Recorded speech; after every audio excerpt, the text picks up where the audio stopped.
নমস্কার বন্ধুরা, বিজ্ঞান হিস্ট্রি চ্যানেলের পক্ষ থেকে আপনাদের সবাইকে স্বাগতম। আজ এক পৌরাণিক বাদ্যযন্ত্র নিয়ে আলোচনা করব। নাম রাবণহট্ট। এই বাদ্যযন্ত্রকে আধুনিক ভায়োলিনের পূর্বসূরি ধরা হয়ে থাকে। চলুন দেখে নেওয়া যাক এর ইতিহাস, কিভাবে এলো এই নাম। রাবণহট্ট শব্দের অর্থ দাঁড়ায় রাবণের হাত। আমাদের মহাকাব্য রামায়ণে বর্ণিত লঙ্কাধীশ রাবণের নাম থেকেই এই রাবণহট্ট বাদ্যযন্ত্রের সৃষ্টি। কিন্তু এই নামের পেছনে পৌরাণিক ইতিহাস আছে। বলা হয় লঙ্কাধীশ রাবণ শিবের পরম ভক্ত ছিলেন। রাবণের মা কৈকসীও ছিলেন শিবের পরম ভক্ত। তিনি ঠিক করেছিলেন কৈলাসে গিয়ে শিবের সেবা করবেন। মায়ের এই ইচ্ছা দেখে রাবণ সমগ্র কৈলাস পর্বতকেই লঙ্কাতে আনার চেষ্টা করলেন। এহেন পরিস্থিতিতে দেবতারা আতঙ্কিত হয়ে পড়লেন।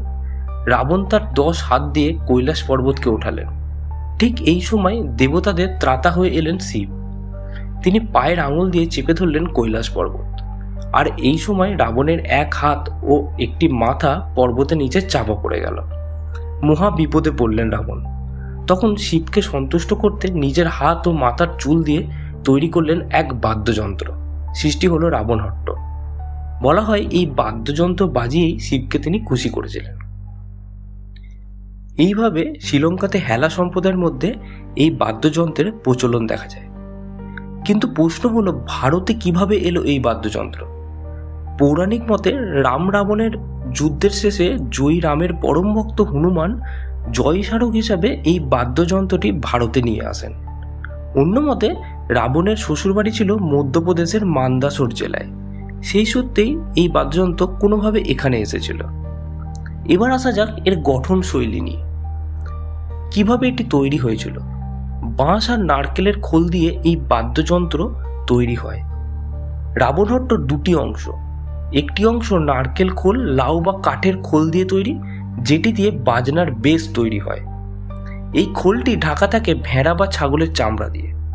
আরেকটি অংশ আর এই খোলটি লম্বা একটি বাঁশের দ্বারা আটকানো থাকে। এর প্রধান তারগুলো তৈরি হয় ঘোড়ার লেজের চুল দিয়ে। খোলটির ছাউনিতে মোষের শিং দিয়ে তৈরি ব্রিজে আটকানো থাকে কতগুলি তার।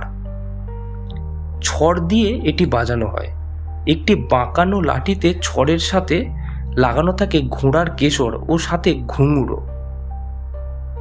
লেখক পেট্রিট জেরাট রাবণহট্টর উৎপত্তি নিয়ে একটি বই লিখেছিলেন।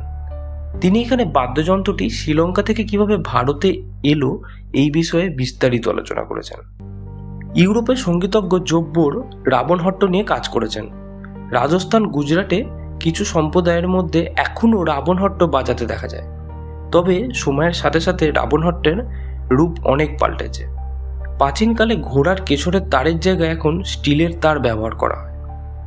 প্রাচীন এই বাদ্যযন্ত্র আজ হারানোর পথে। ভিডিওটি এই পর্যন্তই।